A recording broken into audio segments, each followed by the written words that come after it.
नमस्कार, आप देख रहे हैं एंटी इम्पैक्ट और मैं हूं आपके साथ सुनील विश्वकर्मा। मध्य प्रदेश में उपचुनाव की जंग लगातार जारी है। चुनावी चौपालों के माध्यम से जनता को, वोटर्स को साधने की कोशिश बीजेपी और कांग्रेस दोनों ही मुख्य विपक्षी दल कर रहे हैं। दरअसल चुनावी चौपाल के दौरान हम देख रहे हैं कि ग्रामीणों से सीधे संवाद किया जा रहा है। सूबे के मुखिया शिवराज सिंह चौहान ने जोबट में चौपाल लगाई।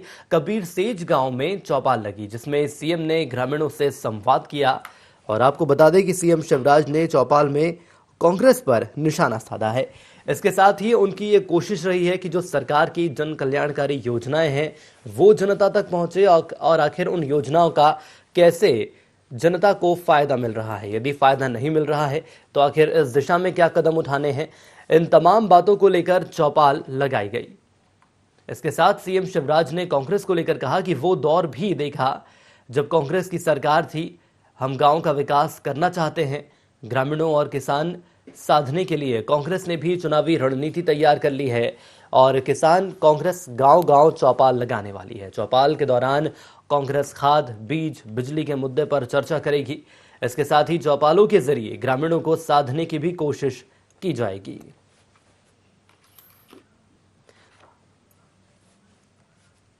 और आइए अब आपको सुनाते हैं कि सूबे के मुखिया शिवराज सिंह चौहान ने चौपाल के दौरान क्या कुछ कहा।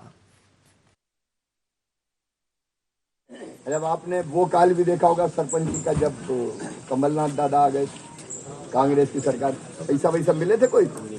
बताओ ना ईमानदारी से। जांच मिली, पैसा नहीं मिला, एक रुपया नहीं मिला। और जांचें करवा के जेल भेजने की तैयारी की उसने।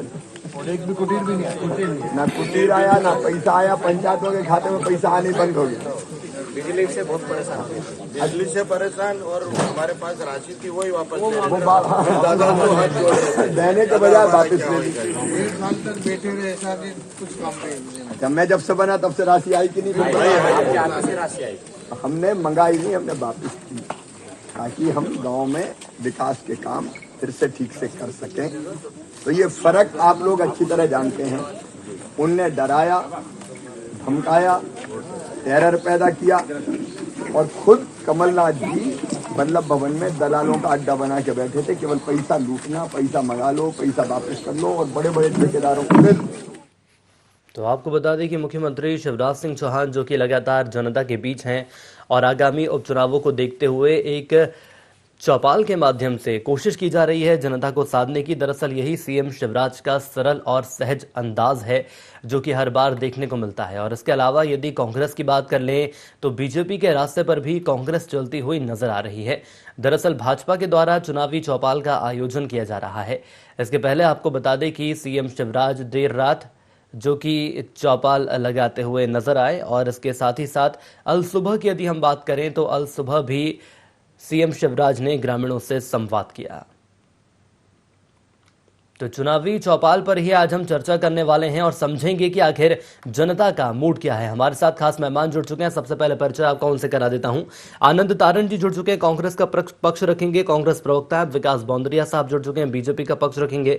और वरिष्ठ पत्रकार के तौर पर रविंद्र व्यास जी भी हमारे साथ जुड़े हैं। लेकिन सबसे पहले विकास बौंदरिया जी, मैं आप ही के पास आना चाहूंगा। और सर, यदि बात कर ले मुख्यमंत्री शिवराज सिंह चौहान की, तो सरल और सहज अंदाज उनका हमेशा से देखने को मिलता है। चुनावी चौपाल के जरिए हो, कोशिश यही रहती है कि आखिर सीधे जनता से जुड़ें और कुछ वही तस्वीरें देखने को मिल रही हैं।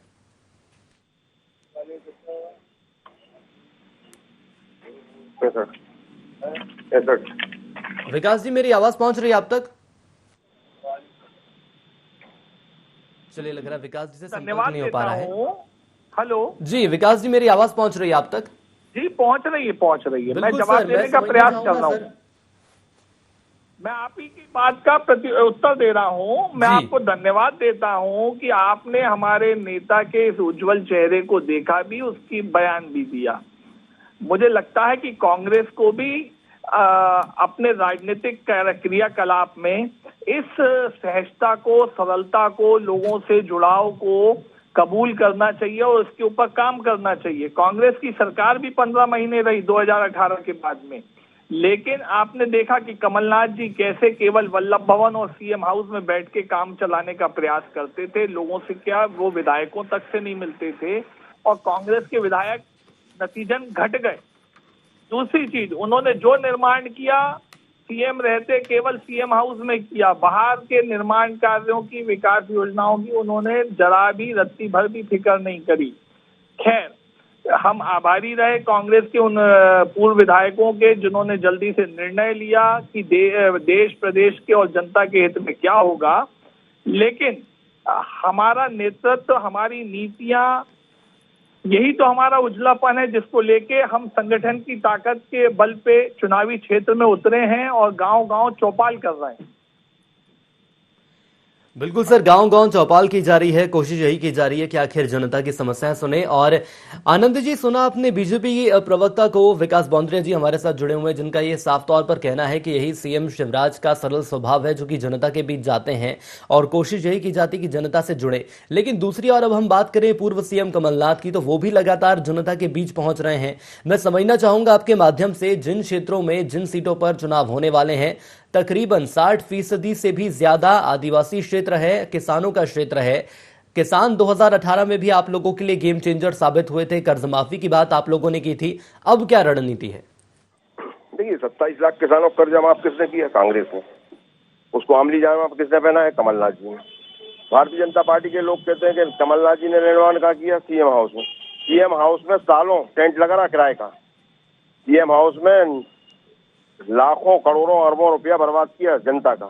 इस तरह की बातें कर रहे हो। अब दूसरा ये है कि 17 साल 18 साल की सरकार आज चौपाल पे जाके खड़ी हो गई, मतलब विकास है ही नहीं इनका। कहाँ था 17 साल से विकास?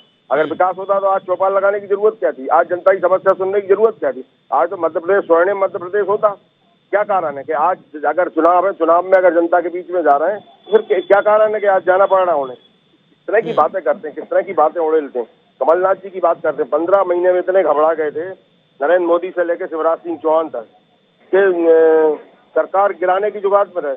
सरकार कैसे? जनता ने जब जनादेश दिया कांग्रेस को, 5 साल नहीं रुक सकते थे। अगर उनको ये डर था कि हमारी जो पोल है 15 साल के जो हमारे घपले हैं वो कांग्रेस खोल देगी, और इसलिए उन्होंने ताबड़तोड़ तरीके से कांग्रेस के विधायकों को खरीदा। ये बोलते हैं कि वो विधायक अच्छे थे, जिनको जनादेश कांग्रेस के बैनर पर दिया वो कांग्रेस का पल्ला झाड़ के विपक्ष में चले गए। वो किस तरह से सत्ता का दुरुपयोग किया ये भी पूरी जनता ने देखा। आज जनता उद्वेलित है भारतीय जनता पार्टी से बदला लेने के लिए। आज जनता आतुर है कि भारतीय जनता पार्टी को सबक सिखाए, और आज पूरा का पूरा भारतीय जनता पार्टी का कुर्मा, भारतीय जनता पार्टी का परिवार चारों चुनावों में लगा है। अरे भाई, अगर आप अच्छे काम कर रहे होते, आपके अच्छे काम होते, तो आपको जनता के बीच में इतनी मेहनत करने की जरूरत क्या पड़ती है? जनता आपको अपने आप वोट देती। बिल्कुल, लेकिन तारण साहब, रोकना चाहूंगा, आपने यहाँ पर जिक्र किया कि 15 साल में यदि आपने इतने अच्छे काम किए हैं तो जनता के बीच जाने की जरूरत क्या थी? 15 महीने तो सर कांग्रेस ने भी काम किया है। 15 महीने और 15 साल, मतलब आप भारतीय जनता पार्टी का फेवर ले रहे हैं? मैं सर फेवर किसी का नहीं ले रहा हूँ, मैं सर फेवर किसी का नहीं ले रहा हूँ। मैं तो बस यही जानना चाह रहा हूँ कि यदि, चलिए, शिवराज सिंह चौहान जनता के बीच जा रहे हैं, ठीक है, लगता है काम उन्होंने नहीं किए, लेकिन कांग्रेस की रणनीति क्या है, वही तो समझना चाह रहे हैं। अरे सुनिए, आप 100 रुपए में 100 यूनिट बिजली का काम किसने किया था? कांग्रेस ने, कमलनाथ जी ने। आज भारतीय जनता उसी लाइन पे चल रही, भारतीय जनता पार्टी। और आप किस तरह की बातें कर रहे हैं कि 15 साल और 15 महीने में अंतर नहीं है? 15 महीने में इतने काम कर दिए थे कमलनाथ जी ने, इतने काम कर दिए थे कि भारतीय जनता पार्टी की सरकारें घबरा गई थी, पूरे देश की सरकारें घबरा गई थी। उन्होंने किया कि पूरी हिंदुस्तान की सरकारें खतरे में पड़ जाएंगी अगर 5 साल कमलनाथ जी रहे, और इसलिए सरकार गिराने की उनकी कवायद। निश्चित रूप से भारतीय जनता पार्टी का कुनबा दड़ा हुआ, सहमा हुआ कमलनाथ जी लंबे टाइम से राजनीति में, उनका पूरा देश भर में उनका जनाधार है, जनादेश है। वो काम किया उन्होंने, केंद्र में सालों मंत्री रहे और उन्होंने जनता का काम किया। मध्य प्रदेश जब केंद्र में मंत्री थे तो मध्य प्रदेश की भारतीय जनता पार्टी की सरकारों ने को उन्होंने मदद की। चलिए तारण साहब, मैं रोकना चाहूंगा, जो सवाल आपने उठाया सर उसी का जवाब विकास जी से ले लेंगे, उसके बाद मैं रविंद्र व्यास जी के पास जाऊंगा। विकास जी, पहले मैं आपके पास आना चाहूंगा सर। कहा यह जा रहा है कि यदि इतना ही काम किया होता तो जनता के बीच जाने की जरूरत नहीं रहती, रात रात दिन दिन भर चौपाल लगाने की जरूरत नहीं रहती, एक एक किसान को साधने की जरूरत नहीं रहती। देखिए, कांग्रेस आज के राजनीतिक परिदृश्य, क्या राजनीति की जो लोकतंत्र की बेसिक धुरी है कि आपको जनता के टच में, जनता के साथ संवाद में हमेशा रहना चाहिए, वो कांग्रेस को वो सबक याद नहीं है। इसलिए जनता उन्हें लगातार सबक मध्य प्रदेश में सिखाती जा रही है। देखिए, लोकतंत्र में राजनीतिक संगठन का दायित्व होता है, सरकारों का दायित्व होता है कि वो लगातार लोगों के बीच रहें, उनसे संवाद कायम रखें, जो जो परेशानियां आती रहें उन्हें हल करते रहें। मैं एक उदाहरण स्वरूप देता हूं। मध्य प्रदेश में 2003 में ना बिजली थी, ना खेती के लिए पानी था। आज हमने माइक्रो इरिगेशन की व्यवस्था कर दी, आज हमने घरों में जल नल योजना से पानी पहुंचाने की व्यवस्था कर दी है। अब जब पानी ही नहीं था, कुएं तक में हैंडपंप नहीं थे, तब समस्याएं अलग ढंग की थी। आज जो ग्रामीणों की आकांक्षाएं हैं, आवश्यकताएं हैं, वो अलग ढंग की है, तो हम उन आवश्यकताओं के हल के लिए जा रहे हैं। देखिए, पहले जो समस्याएं थी, आज वो समस्या तो नहीं रही। हाँ, अन्य आवश्यकताएं आई हैं, उनको पूरा करना मध्य प्रदेश में भारतीय जनता पार्टी की शिवराज सरकार का दायित्व है। हम इस कर्तव्य बोध से परिचित हैं और उसके ऊपर काम करना चाहते हैं। इसलिए जनता की आवश्यकताओं को समझने के लिए लगातार जनता के बीच जाते हैं। लेकिन कांग्रेस इस सबक को नहीं समझ पा रही है। जब वो सरकार में थे तब भी जनता के बीच नहीं गए, जब विपक्ष में रहते हैं तो भी केवल ट्विटर के बयानबाजी से विपक्ष का रोल अदा करने का प्रयास करते हैं। यही तो गलती है और यही तो हमारा इनसे राजनीतिक द्वंद्व है कि इस तरह की राजनीति प्रदेश के लिए भले की नहीं है। भले ही वो विपक्ष में आप रहे हो तो भी भले की नहीं है। चलिए रविंद्र व्यास जी, मैं आपके पास आना चाहूंगा। सर, बात करें चुनावी चौपाल की या किसान चौपाल की या जनता को साधने की, सीएम शिवराज के साथ साथ यदि पूर्व सीएम कमलनाथ जी की हम बात कर लें तो वो भी अब जनता के बीच जा रहे हैं, किसानों को साधने की कोशिश की जा रही है। लेकिन सबसे बड़ा सवाल ये कि क्या चौपाल के माध्यम से वोटर्स को साधने में कामयाब हो पाएंगे? देखिए, इस समय जो है बोनी का टाइम चल रहा है, रबी फसल की बोनी का समय चल रहा है और किसानों के सामने सबसे बड़ा संकट खाद का उत्पन्न हुआ है, जिसको कैश कराने का कांग्रेस प्रयास कर रही है कि हम चौपाल लगा के किसानों की उन समस्याओं को लेके जनता तक जाएंगे और किसानों को इस मामले पे एक साथ इकट्ठा कर लेंगे। पर जिस तरह की व्यवस्थाएं देखने को मिल रही है उसमें किसानों की खाद का संकट जो है 1-2 दिन के अंतर में किसानों के पास पर्याप्त खाद भी पहुंच रही है और व्यवस्था भी हो रही है। तो इसमें बहुत ज्यादा लाभ कांग्रेस ले पाएगी किसानों के मसले पर, ये नजर नहीं आ रहा है। बीजेपी ने जो चौपाल लगाने का कार्यक्रम शुरू किया है, ये हालांकि बीजेपी का कोई नया एजेंडा नहीं है, ये पहले भी इस तरह की चौपाल है और आम आदमी से बैठ के वार्तालाप का सिलसिला इनका चलता रहा है।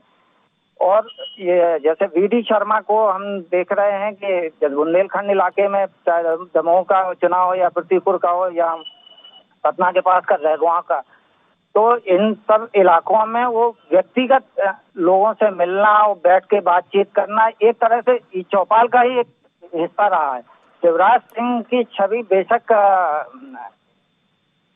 एक आम आदमी की छवि है और लोगों को जल्दी आकर्षित कर लेते हैं, तो इसका लाभ उनको जरूर मिल रहा है। लेकिन रविंद्र व्यास सर, यदि बात करें पूर्व सीएम कमलनाथ जी की, तो वो भी जनता के बीच जा रहे हैं और देखा जा रहा है कि जो उनकी सभाएं हो रही है उसमें भी बड़ी संख्या में भीड़ आ रही है। हाँ, ये बात आप बिल्कुल सही कह रहे हैं कि कमलनाथ जी की सभा में भीड़ कहीं ज्यादा आ रही है, जितनी की अपेक्षा शायद बीजेपी वाले भी नहीं करते होंगे कि इतनी भीड़ कमलनाथ जी की सभा में होगी। पर उसका एक बड़ा कारण ये भी है कि लोगों में जो असंतोष देखने को मिल रहा है उसके कारण भी हो सकता ये भीड़ पहुंच रही है। और दूसरा, जो स्थानीय स्तर के नेता हैं, इस समय कांग्रेस की सक्रियता कहीं कुछ ज्यादा है जी। अभी तक जैसे हम देखते थे कि छोटे छोटे मसलों पर कांग्रेस मौन हो जाती थी, पर कांग्रेस अब हर छोटे बड़े मुद्दों पर सड़क पर पहुंचकर आंदोलन करने पे विश्वास रखने लगी है। ये सुनेंगे। बिल्कुल आनंद सर, मैं आपके पास आना चाहूंगा। लोगों में असंतोष है सर, क्या ये मान लिया जाए यही असंतोष है जो कि चुनावों में बीजेपी को भारी पड़ सकता है? देखिए, भारतीय जनता पार्टी ने किया क्या 15 साल में? आज महंगाई चरम सीमा पर है और भारतीय जनता पार्टी के प्रवक्ता के पास केवल कांग्रेस को कोसने के अलावा कोई काम नहीं, विकास का कोई मामला ही नहीं है। केवल और केवल कांग्रेस को कोसना, शुरू से आखिरी तक दोनों बारों में मैंने देखा, 3 बार बोले, वो तीनों बार कांग्रेस को कोस रहा है, इसके अलावा कोई एजेंडा नहीं है उनके पास। किस तरह की बातें करते?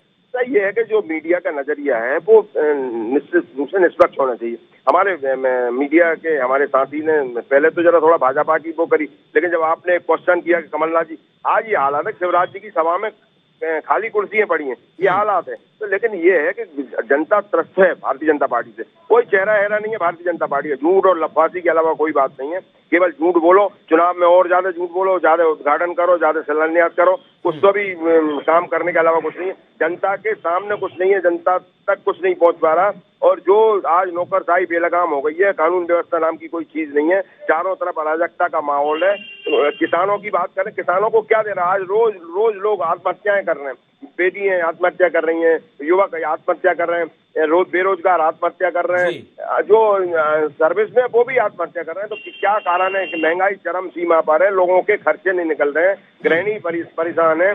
तो किस तरह से इस चैन आजकल घटनाएं, मध्य प्रदेश की राजधानी के चारों तरफ के रोडों पे लूटमार की घटनाएं हो रही, तो आप समझ लीजिए क्या हालात हो रहे होंगे। लोग अब डरने लगे रात में निकलने में, पहले तो निकल जाते थे कोई दिक्कत, लेकिन हमेशा कमलनाथ जी कमलनाथ जी कमलनाथ जी चिल्लाते। भाई विकास की बात करो, कि आपने क्या विकास किया ये बताइए आप। लेकिन आनंद जी, बीजेपी का तो एजेंडा ही विकास का रहता है, ऐसा बीजेपी का मानना है।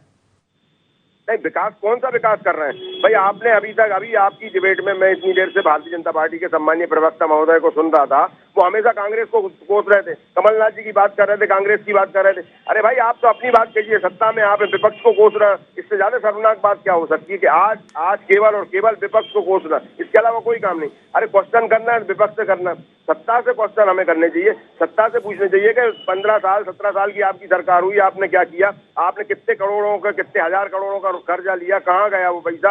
आज आपने जो 2 हवाई जहाज 16 लाख करोड़ में खरीदे और पूरा का पूरा हमारा हवाई जहाज का एम्पायर 18 लाख करोड़ में बेच दिया, पूरा एयर इंडिया 18 लाख करोड़ में बेच दिया। किस तरह की बात है? 7,000 करोड़ का जो हमारा रिजर्व बैंक का फंड था जब चंद्रशेखर प्रधानमंत्री थे देश के। चलिए सर, मैं रोकना चाहूंगा, जो हमारी डिबेट का विषय है वो सर कहीं और जा रहा है, चौपाल से हम अंतर्राष्ट्रीय स्तर पर जा रहे हैं। मैं रोकना चाहूंगा आपको, लेकिन आपके पास मैं आऊंगा। विकास सर, मैं आपके पास आना चाहूंगा। एक बात निकलकर सामने आई है सर, वो है महंगाई। क्या ये माना जा सकता है जो चुनाव होने वाले हैं इन पर महंगाई का भी मुद्दा हावी रह सकता है? नहीं, देखिए मध्य प्रदेश में, देश में कोई महंगाई का जो दर है वो कांग्रेस के शासनकाल में रही महंगाई दर से तो बहुत कम है, आधी भी नहीं है। नंबर दूसरी बात, रिजर्व बैंक ऑफ इंडिया जो एक मुकम्मल गाइडलाइन जारी करता है कि 4 से 5% के बीच में महंगाई दर रहनी चाहिए। हमारी महंगाई दर तो औसतन उससे भी कम है पिछले 3 साल की। कोरोना काल के बाद में थोड़ा सा महंगाई दर में इजाफा हुआ था, लेकिन आप देखेंगे कि पिछले महीने जो महंगाई दर का आंकड़ा आया है वो कमतर हो गया फिर से। जहां तक मैं माफी के साथ रोकना चाहूंगा सर, मैं माफी के साथ रोकना चाहूंगा। साथ ही साथ सर, पेट्रोल, डीजल और रसोई गैस पर भी जरा ध्यान देने की आवश्यकता है। आपको नहीं लगता कि लगातार तेजी से पेट्रोल बढ़ता जा रहा है, रसोई गैस के दाम बढ़ते जा रहे हैं, असर तो सर चुनावों पर होगा इसका? नहीं, मैं आपकी चिंता से वाकिफ हूँ और सरकार भी चिंतित है, लेकिन हम सब समझ सकते हैं कि जब इंटरनेशनल क्रूड ऑयल के रेट से इंटरनेशनल बाजार में बढ़े हैं तो यकीनन उसका बोझ हम सबको मिलके बांटना ही पड़ेगा। और जनता इस बात को समझ रही है, लेकिन जनता इस बात को भी समझ रही है कि बढ़ी हुई पेट्रोल, डीजल, गैस की कीमतों के एवज में उसे जो नुकसान हो रहा है उससे ज्यादा कहीं भरपाई देश की सुरक्षा, राष्ट्र के विकास कार्यों की किए जा रही सरकार की टाइम टू टाइम गवर्नड कार्य पद्धति, इनके मुकाबले बहुत कमतर है। जनता लेकिन सर चलिए ठीक है, मैं समझता हूं आपके भावों को, लेकिन एक और सवाल उठता है कि प्रति व्यक्ति आय में भी फिर वृद्धि होनी चाहिए सर। यदि एक आम व्यक्ति की बात कर लें, यदि 114-115 रुपए पेट्रोल डीजल के वो दे रहा है, रसोई गैस के दाम बढ़ते जा रहे हैं, तो वो ये भी सरकार से उम्मीद करता है कि हमारी आय भी बढ़े। यकीनन और लोगों की आय बढ़ी है। देखिए, जो लोगों का लिविंग स्टैंडर्ड आप कह दें कि हिंदुस्तान में पिछले 7-8 वर्षों में बढ़ा है, या मध्य प्रदेश में जो पिछले 2003 से लेके आज तक के लगभग 17-18 सालों में बढ़ा है, उससे आप अंदाज लगा सकते हैं कि लोगों की आय में वृद्धि हुई है, तब तो लिविंग स्टैंडर्ड में इजाफा हुआ है। और सरकार ने उसमें खास करके गरीबों और निम्न आय वर्गों के लिए जो सहूलियतें पैदा की हैं, आवास की व्यवस्था है, गैस सिलेंडर की मुफ्त व्यवस्था है, अच्छी सड़कें, आवागमन के साधन जो दिए हैं, वो सब लोगों को दिल को छूते हैं और उन्हें इस मामले में संतुष्टि होती है कि सरकार ने जो करों पे संग्रह किया है उसके एवज में हमें एक मजबूत राष्ट्र, मजबूत आर्थिक व्यवस्था और एक अच्छा लिविंग स्टैंडर्ड दिया है। लेकिन विकास जी, सड़कों की बात आपने यहाँ पर कही है, सड़कों की बात करना बेईमानी नहीं होगी सर, आपको नहीं लगता? संक्षेप में जवाब चाहिए, फिर मैं आनंद जी के पास जाऊंगा। स्वयं गांव-गांव घूम रहे हैं, मजरे टोले तक जाने का प्रयास कर रहे हैं, वो खुद बता सकते हैं कि सड़कें अब कैसी हैं और 2003 में कैसी थी। 15 महीने में तो कमलनाथ जी कोई सड़क बनवा नहीं पाए। चलिए ठीक है, आनंद जी। बड़ी शर्मनाक बात है, जो 15, 17 साल, 18 साल से सरकार में है भारतीय जनता पार्टी, और आज वो सड़कों मध्य प्रदेश की राजधानी के सड़कों की हालत खराब है, पूरे शहर में खुदे पड़े हैं, और इसके बाद बातें कर रहे हैं पूरे देश प्रदेश में क्या हालात होंगे ये तो भगवान ही मालिक है। केवल और केवल कांग्रेस को कोसना है, इसके अलावा इनके पास कोई काम नहीं है। केवल और केवल कांग्रेस के नेताओं को कोसना। भारतीय जनता पार्टी के पास कोई एजेंडा नहीं है, विकास का कोई कालम नहीं है। धार्मिकता के आधार पर, सांप्रदायिकता के आधार पर केवल राजनीति करना चाहते हैं, हिंदुओं की लाशों पर व्यापार करना चाहते हैं, हिंदुओं की भावनाओं से खेलना चाहते हैं। इसके अलावा इनके पास कोई एजेंडा नहीं है। विकास इन्हें आता नहीं है, इन्हें तो आग लगाना आता है, इसलिए विकास का तो इनके पास कोई काम नहीं है। रविंद्र व्यास जी, आपके पास आना चाहूंगा सर। महंगाई का मुद्दा तो खैर लगातार तेजी से बढ़ता जा रहा है और हर एक साधक, एक आम व्यक्ति की बात कर लें या आमो खास की बात कर लें तो हर व्यक्ति से जुड़ा हुआ ये मुद्दा है। तो क्या ये माना जा सकता है आगामी चुनावों में इसका असर खास तौर पर देखने को मिलेगा? सुनील जी, एक बहुत सीधी सी बात है कि हम बौद्धिक चर्चा में तो महंगाई, भ्रष्टाचार, बेरोजगारी, कोरोना की मतलब इन तमाम समस्याओं पर चर्चा कर लेते हैं, पर जमीनी यथार्थ यह है कि राजनीति में इन सब मसलों का जब चुनाव होते हैं तो इनको दरकिनार करके लोग बाग जो वोटिंग का पैटर्न होता है वो जातिगत ज्यादा देखने को मिलता है, और यही कारण है कि जातीय समीकरणों पे टिकट दिए जाते हैं, उसी आधार पे उनके हार जीत का फैसला होता है। ये एक महत्वपूर्ण चीज है जिसको हमको अनदेखा नहीं करना चाहिए। नहीं जी, लेकिन सर जातिगत समीकरण भुनाने की कोशिश तो बीजेपी कांग्रेस दोनों ही कर रही है। हर दल करता है ना, बीजेपी उसमें पीछे है ना कांग्रेस पीछे है ना, दूसरे दल तो जातिगत आधार पर पार्टियां ही बना के बैठे हैं। बिल्कुल सर। विकास जी, मैं आपके पास आना चाहूंगा सर। कांग्रेस की बात करें तो सर कांग्रेस एक बार फिर वही कह रही है कि खाद, बीज, बिजली के मुद्दे पर हम जनता के बीच जाएंगे, और कमलनाथ जी जा भी रहे हैं। विकास जी, मेरी आवाज पहुंच रही है आप तक? हाँ जी जी। विकास जी, कांग्रेस भी अब किसान चौपाल लगाएगी सर? देखिए, मैं तो कह रहा हूँ कि राजनीति में अगर हम हैं तो हमें लोगों से लगातार संवाद में बने रहना चाहिए, भले ही हम पक्ष में हो, प्रतिपक्ष में हो या अन्य रूप में हो। लेकिन कांग्रेस में एक कमी है, अगर कांग्रेस भारतीय जनता पार्टी के मजबूत संगठन को देख के, मजबूत सरकार को देख के ये दोहराना चाह रही है तो मैं तो उसका स्वागत करूंगा, हम उसका स्वागत करेंगे। इससे एक अच्छा विपक्ष हमें मिलने का मौका मिलेगा। लेकिन देखना यह है कि कमलनाथ जी वास्तव में इस काम को कितना कर पाते हैं, ट्विटर कितना वो छोड़ पाते हैं और सड़कें कितनी पकड़ पाती हैं। लेकिन सर अब तो कमलनाथ जी सड़कों पर भी आ रहे हैं, चौपाल कर रहे हैं, बड़ी सभाएं ले रहे हैं, तो आप भी देख रहे होंगे। देखिए, आपको हमको सबको पता है चुनावी बिगुल कब बजा, और कमलनाथ जी कितने दिन पहले, मतलब मैं उपचुनाव की बात कर रहा हूँ जी, चंद दिन पहले कमलनाथ जी, अब जब भारी मीडिया में बदनामी हुई कि कमलनाथ जी चुनावी मैदान से गायब है, तब। चलिए ठीक है सर, लेकिन अब देखना ये होगा कि आखिर चौपालों के माध्यम से वोटर्स किसके साथ रहेंगे। आप तीनों हमारे साथ जुड़े, इसके लिए आप तीनों का बहुत धन्यवाद। तो सूबे के मुखिया शिवराज सिंह चौहान की बात कर ली जाए तो खासियत उनकी यही है कि जनता के बीच जाते हैं चौपालों के माध्यम से। देर रात चौपाल लगाई जा रही है, अल सुबह चौपाल लगाई जा रही है, लोगों से संवाद करने की कोशिश की जा रही है और समस्या का जो समाधान है वो निकालने की प्रयास कर रहे हैं। तो दूसरी ओर पूर्व सीएम कमलनाथ की हम बात कर ले तो उनकी भी कोशिश कुछ यही है। अब लगातार वो भी सोशल मीडिया को छोड़ने के बाद सड़कों पर चौपालों के बीच नजर आ रहे हैं, लेकिन देखना ये होगा कि आखिर जनता आगामी उपचुनाव में किसे जिताएगी, किसका समर्थन करेगी। इसी के साथ IND इम्पैक्ट में इतना ही। दीजिए इजाजत, नमस्कार।